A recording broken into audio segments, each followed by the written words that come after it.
Salut tout le monde. Aujourd'hui, on va parler d'un truc qu'on voit tous les jours sans trop y penser. Les images. Sérieusement, elles sont partout. Mais est-ce que vous avez déjà réfléchi à leur origine? D'où ça vient tout ça? Bonne question, parce que oui, aujourd'hui, on a des photos, des vidéos, des mèmes, mais à votre avis, quelles étaient les premières images créées par l'homme?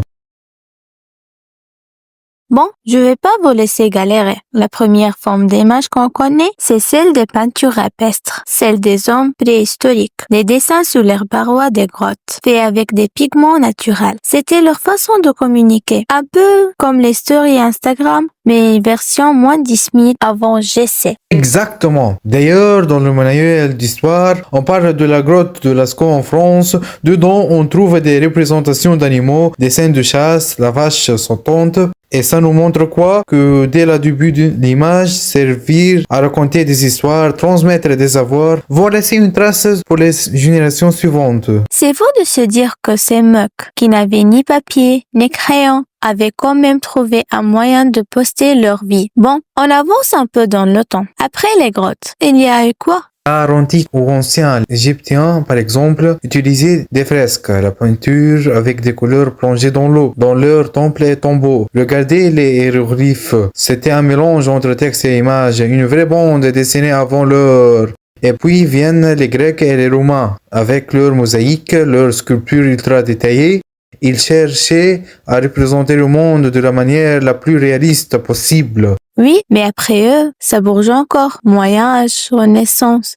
Les artistes viennent des maîtres de la peinture. Ils inventent des techniques de œuvre comme la perspective. Vous connaissez Leonardo da Vinci, non? Ce gars-là, il a tout compris avant tout le monde. On parle aussi de Michel-Ange et de son travail sur la chapelle Sixtine. Imaginez un plafond entier couvert de fresques hyper détaillées. C'était une révolution pour l'époque. Et après, il y a eu le mouvement impressionniste avec des peintres comme Monet qui, au lieu de peindre des choses ultra réalistes, cherchaient à capturer une ambiance, une émotion. Mais attends, à ce stade, les images sont encore faites à la main. Le grand tournant, c'est quand on invente la photographie. Là, on capture la réalité directement. Plus besoin de peindre chaque détail. C'est ainsi que la photographie est devenue la pierre angulaire de la naissance du cinéma. Le cinéma a révolutionné l'image. Au début, c'était juste des photos enchaînées rapidement pour créer l'illusion du mouvement. C'est comme ça que sont nés les dessins animés. Quelqu'un a eu l'idée de dessiner image par image pour donner vie à ses créations. Et à partir de là, tout s'accélère. Des cartoons en noir et blanc aux films d'animation sophistiqués, les techniques évoluent. Aujourd'hui, l'animation sert à divertir, éduquer et même influencer notre perception du monde.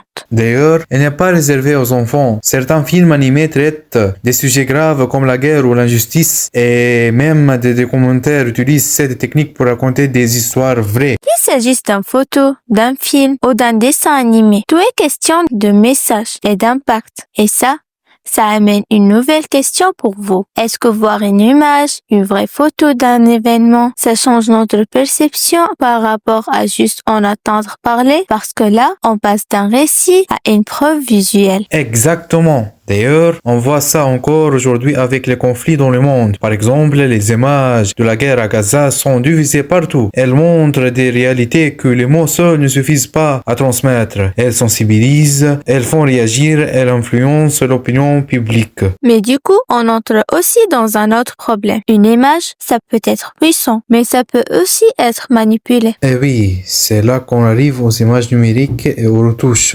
Avant, une photo c'était une preuve. Aujourd'hui, avec Photoshop, l'intelligence artificielle et les deepfakes, on peut tout tromper. Ça devient de plus en plus dur de savoir si une image est vraie ou fausse. Tiens, question pour vous. Est-ce que vous avez déjà vu une image qui vous a semblé trop belle pour être vraie, à même une photo retouchée, un deepfake?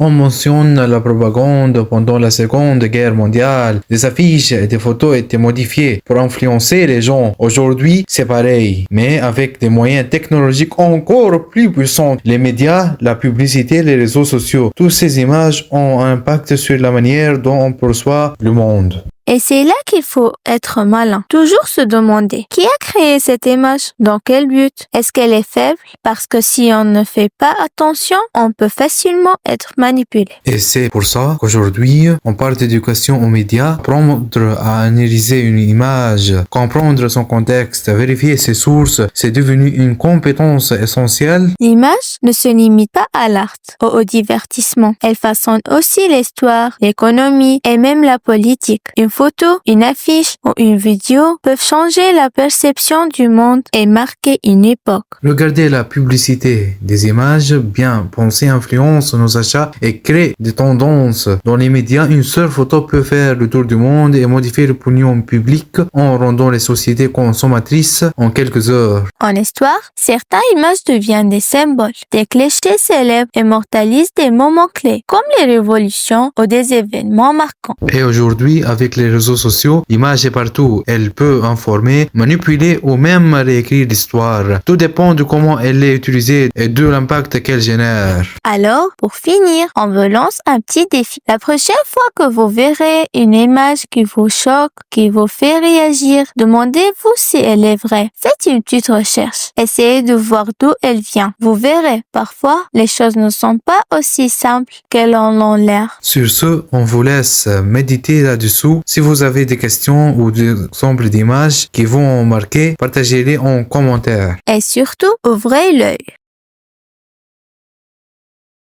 Les situations humanitaires en Palestine sont dramatiques et complexes, marquées par des souffrances humanitaires profondes. Depuis des décennies, les Palestiniens vivent dans un contexte de conflit, d'occupation et de restrictions sévères, principalement à Gaza. Malheureusement, la situation humanitaire en Palestine continue de se détériorer. Et il est urgent que la communauté internationale prenne des mesures pour mettre fin à ce cycle de violence et apporter une aide concrète et immédiate aux populations touchées. Vous n'avez pas besoin d'être musulman pour soutenir la Palestine. Vous devez juste être un humain.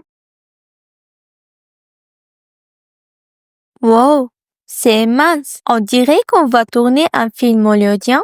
Ah, bonjour. Avec toi comme actrice principale, j'ai des doutes. Au moins, vous êtes venu volontairement. Moi, j'étais enlevé la dernière fois. Et si un bouton rouge, si j'appuie dessous, ça explose? Pourquoi ce micro est plus gros que ma tête? C'est une antenne satellite ou quoi? Si ça explose, filmez au moins en 4K. J'aimerais que mon dernier moment soit en haute définition. Tu dramatises un peu, non? Désolé, c'est l'effet secondaire d'avoir été forcé à travailler ici. Franchement, ça ne peut pas être pire que mon destin. Moi aussi, j'avais une carrière avant d'être enfermé ici. J'ai une idée. Et si une image devient elle-même un mannequin de monde, imagine une peinture rupestre sur un podium. Et une autre avec la signature de Léonard da Vinci, ça s'appelle du vol, pas du design. C'était une super expérience. Merci pour l'invitation. Ouais, malgré le chaos, c'était intéressant. Revenez quand vous voulez, mais pas trop vite. J'ai besoin de sommeil. Et moi, j'avais besoin d'un avocat pour ce kidnapping.